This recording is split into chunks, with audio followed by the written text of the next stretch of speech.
కేంద్రంలో మళ్లీ బీజేపీ అధికారంలోకి వస్తారేమో, ప్రధానిగా మోడీ మూడోసారి ప్రమాణ స్వీకారం చేస్తారేమో.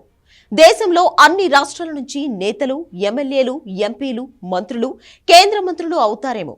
ఆంధ్రప్రదేశ్లో మాత్రం బీజేపీ నేతలు కౌన్సిలర్గా కూడా గెలవలేరు. ఇది ఏపీలో బీజేపీ నేతల దుస్థితి. మరో 3 నెలల్లో లోక్సభకి, అసెంబ్లీకి ఎన్నికలు జరగబోతున్నాయి. మిగిలిన పార్టీలన్నీ ఆయుధాల్ని, అభ్యర్థుల్ని సిద్ధం చేసుకుంటున్నాయి. ఏపీ బీజేపీ నేతలు మాత్రం అసలేం చేయాలి, ఎటు వెళ్ళాలి, ఒంటరిగా వెళ్లాలా, పొత్తుతో వెళ్లాలా అని తెలియని అయోమయ పరిస్థితి. వైసీపీని తిట్టాలా, ప్రతిపక్షంలో ఉన్న టీడీపీని తిట్టాలా, జనసేనతో కలిసి పనిచేయాలా, విడిగా పనిచేయాలా?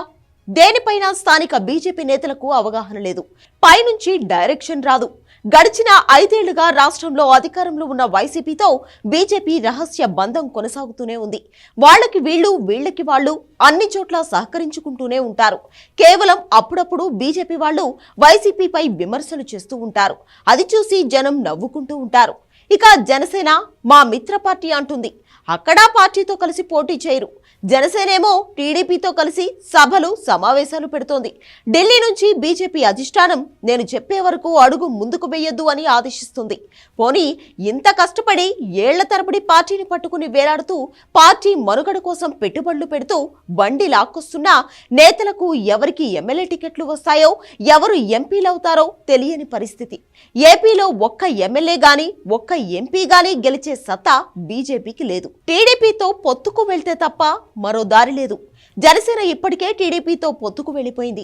ఒకవేళ బీజేపీ కూడా టీడీపీతో పెట్టుకుంటే మహా అయితే 10 ఎమ్మెల్యే సీట్లు, 2 ఎంపీ సీట్లు ఇస్తారు.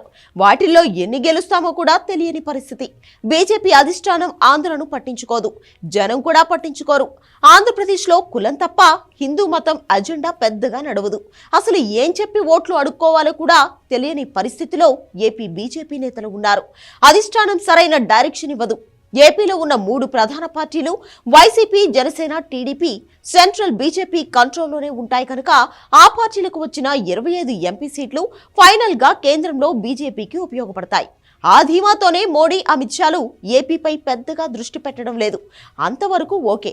మరి మా పరిస్థితి ఏంటి, మా రాజకీయ భవిష్యత్ ఏంటి అని జుట్టు పీక్కుంటున్నారు ఏపీ బీజేపీ నేతలు. సుజనా చౌదరి, సీఎం రమేష్, టీజీ వెంకటేష్, పురంధేశ్వరి ఇలాంటి ఏపీ బీజేపీ అగ్రనేతలు వ్యాపారాలు, వ్యవహారాలు చేసుకుంటూ కేంద్రంలోని పెద్దల సహకారంతో మనుగడకు సాగిస్తున్నారు. కానీ కార్యకర్తలు, జిల్లా స్థాయి నాయకులు వీళ్ల పరిస్థితి ఏంటి? భవిష్యత్తు లేని పార్టీలో ఎన్నాళ్ళు ఉండాలి, ఏం చేయాలి? ఇది ఇప్పుడు ఏపీలో బీజేపీ నేతల్ని తొలిచేస్తున్న ప్రశ్న.